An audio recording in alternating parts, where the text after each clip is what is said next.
मल्लिकार्जुन आठों सातों की पूजा के बाद प्राचीन काल से यह कथा कहने का विधान चला आ रहा है।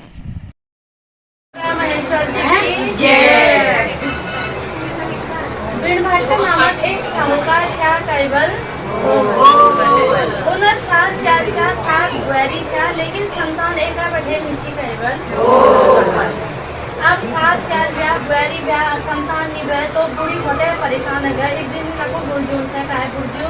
एक तो डेढ़ जुनाया जना दाइलर भाग्य में संपत्ति छे नहा हमर बंसल अगिन का बड़न छे नहा पहुंचते किसी का पूछा हो कैवल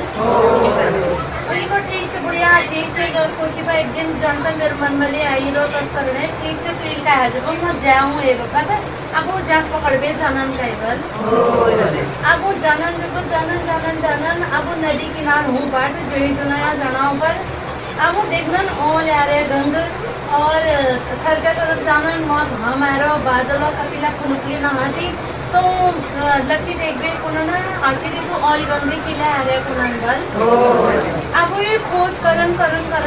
नदी किनार जाना उन्होंने ढील कहीं और देखना एक जाग मस्त श्रेणी इकट्ठा हरुनन अब उनका उत्सुकता है चाहे आखिर यूं किले खड़ी जान मेरे पास जनन कर अब उल्ले जनन कुनना आज किसे तुम किले खड़ी रहो था आज इकट्ठे किले हरो था आज की पर्वचन कुनन बल ओ कुनन किले तो मन तक ना आती कोई भारतीय यो तो भता फुल बर्फ से साल में एक वक्त हूँ आज मैं गुरु पंचमी दिन गुरु धुइन भिजाइन सात या पंचनाथ बिरुड़न का इकट्ठा कर बे हम इनका भुजनु निकलू घटनू और यो आज मध्यान्ह हमिले आरिया ये बाद हम सातों आठों कुछ कुनन अच्छा तय व्रत करबे कि हुंसपे तय किले करना लग रहा था आखिर तय विधान किसे कुनन कैवल कुनन ये व्रत का करबे अटल सौभाग्य प्राप्ति हुई थी एक संतान निभय पिता संतान प्राप्ति हुई थी कैवल अब वो कुनन अच्छा तो जो मेरे साथ बैरिजन मेरा संतान एक बैठे नहा पे वह मुझे घर जाबे अब बैरियन से को ये व्रत करके वह पहले विन फैन होती कुनन अब वो घर जनन व्यक्ति को अच्छा कुनन बैरी लिप ना धे लिप घस चौरा कुनन में दी जला और ये पंचनाथ गुरुदन का भिजो कुनन बल अब जैसे वो ना धे चारों कुनन में दो जगू लिप भेजबेल अब जैसे बिरुड़ भुजुड़ बैठी जब वो जीवोट चुलबुलान बैजा मुनन अब जो वो एक बिरुड़ा बुदत चाट दी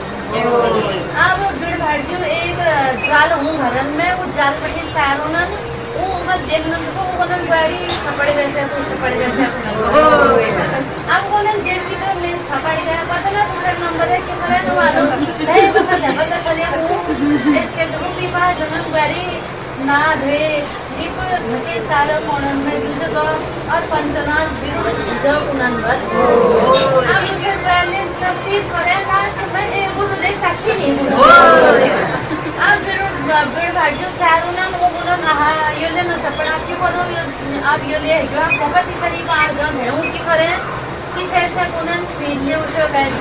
चौथ से कुनन मिलने उठो गए पचास से कुनन मिलने उठो गए अब इन जो सतह है वो खाली खेड़ों को आड़ू जब है कथा मेन घर में मिले है और बासना बुझ कर ले है भी घर में के इज्जत नहीं बहु का परिचय की जब है कई बार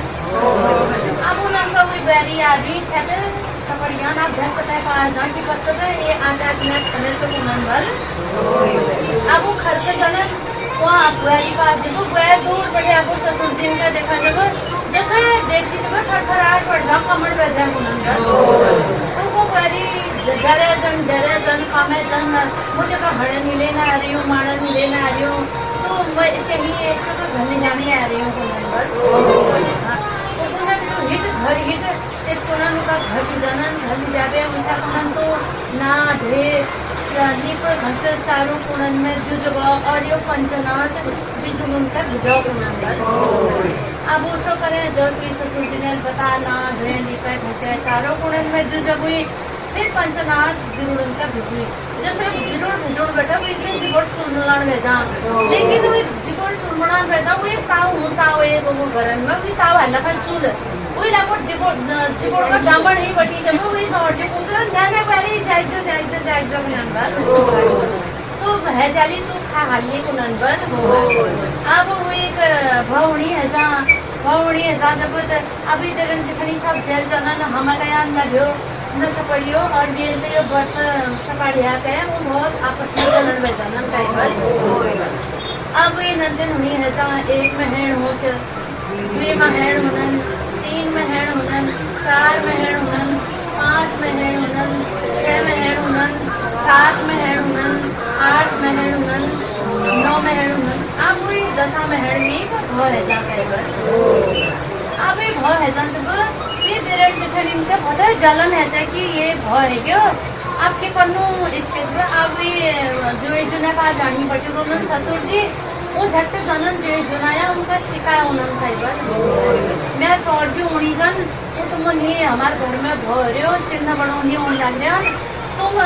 उन्होंने यूज कह दिया कि तुम्हारी यो जो कुलदीपक थियो अन्न नहीं सरो धन नहीं सरो ये तुम ठुलो नाच करनी हो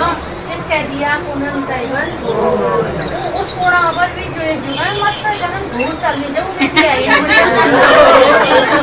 अब जो मुड़ी उनार बहकावे में आ गया संस्कृति आई खुशी उन्हें की कि उन्हें वो बहुत खुश है भाई जनन उन्हें जो मैं ना करे आज ये विचार कर दिया कैसे रो कि हरो उन्हें टाइबल अब वो उन्हें तुम्हारे नाती के हरो कि पर छापा था नाती तो तुम्हारे अन्न नहीं सरो धन नहीं सरो तो तुम्हारे फूलों नाश करनी उस घर तथा तुम कभी बजा दियो कि करो तथा घर में चंदा दिया इसको नाम टाइबल अब उनका बड़ो दुख है जहाँ कि घर जाना जब आपकी करना उनका तो बड़ खुशी जाए बा कुछ मुँह देवे घर उन्हें बुढ़ी से उन्हें अपन लेकिन वही देरण दिखनी हो फिर ये अपन चाल चलना वो अपन उन्हें की तो क्या मैं तेरे बाप होता है बीमार है ध्यान उन्हें खबर कर लीजिए उनके कहीं याद करने लग ध्यान इसका वो क्या मैं भेज देना टाइबल वो क्या मैं भेज देना और भी बाल का हूँ 9 ऊँट अब वो मैं जैसी से बस कोई इस दिन में बैठ हुई और उन्हें घर में खूब चहल पहल हरवी 7-8 कुछ हरवी जब वो अपन चेल का देखने को उनके को किला ऐसा क्या नामो भौरियो किला ऐसा कौन टाइबल फिर का इधर बाबू का शरियान में तो को बाबू बीमार रहे उन्हें तबियत होता है खराब हो रहे तो जो उन्होंने मुँह देखा को मचे तब तो वो आयु इस टाइबल फिर को इधर जो है पेट प्रति के षड्यंत्र लिए तो इसका ये अभी आंचल मुड़ी जो सरसों को डाल देना सरसों को डाल पे इसको तो जनी रहा है तो सरसों बोई नहीं रहा है पछी का सानी रहा है सरसों हरियो हो जाए जब जो बाल मिल जाए फिर बाद में एक नॉल मिलल ये नॉल उनला तो जावे पहले अपन छात पात धोया गए उन्होंने अब उसको करे सरसों बोई नहीं जाए पछी का सानी दे सरसों हरियो भुनवेरू अब उसका एक नॉल मिले वही नॉल उनला जैसो वो नॉल उनला जाए जैसे वो अपन छाती धोड़ बैठे नॉल बैठे जो भी बाल झट भी गालों हाथ है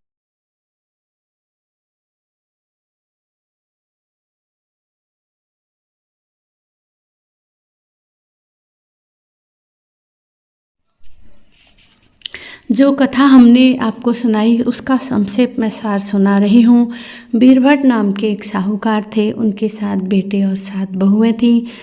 लेकिन उनके घर में संतान की प्राप्ति नहीं हुई थी। तो वो एक दिन विचार करने के लिए जन्म पत्रिकाओं को लेकर पंडित जी के घर में जाते हैं। पंडित जी के घर में जाते समय उनको रास्ते में बहुत सी स्त्रियाँ व्रत करते हुए दिखाई देती हैं। वहाँ पर जाकर वो पूछते हैं कि तुम किस व्रत की पूजा कर रही हो और ये काहे की पूजा कर रही हो, इसको करने से क्या फल मिलता है। वो बताती हैं कि हम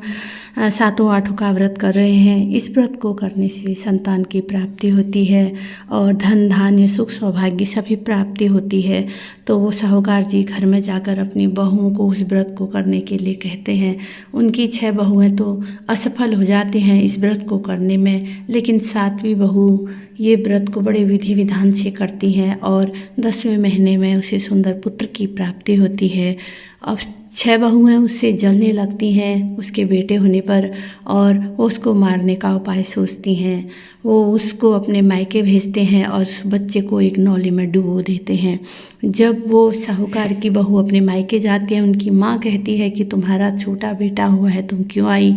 तब वो कहते हैं तुम्हारे लिए कोई षड्यंत्र रचा और गया वह है, ये बच्चे को सरसों को लेकर बो देना, अपने अगर ये घर हरा आती होगा है तो तुम्हें और उनके घर बच्चा में मिल खूब जाएगा खुशियाँ और वो एक मनाई नोले में जाती है। जाकर आपको अपना यह हाथ कथा कैसी लगी धोती है। कमेंट करके जरूर जैसे ही वो बताइएगा। हाथ मुंह धन्यवाद। धोती है वो ये छोटा सा लोग बच्चा इसलिए अपनी पूछा माँ की जाता गोद में आ है, जाता है। अग्नि पान नहीं खाते हैं, चाय नहीं पीते हैं, जो वही लोग इस दूध को पूजते हैं। ये दूर्वा को, इस दूर्वा को पूजने से किसी भी नव दंपति के संतान न हो तो उसे संतान की प्राप्ति होती है, अटल सौभाग्य की प्राप्ति होती है, अटल सौभाग्य की प्राप्ति होती है। इसलिए हम इस व्रत को करते हैं और ये पूजा करते हैं। धन्यवाद। जे चहा ना पी रहा है उधर दूध पूजन पड़ जे चहा पी रहा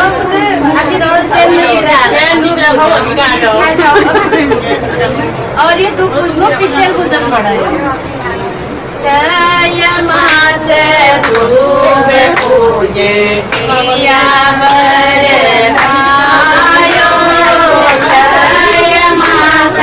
दूब पूजे पिया बरसायो, 12 मास दूब पूजे पिया बरसायो, 12 मास दूब पूजे पिया बरसायो, पायो च अटल सोहाग, पायो च अटल सोहाग।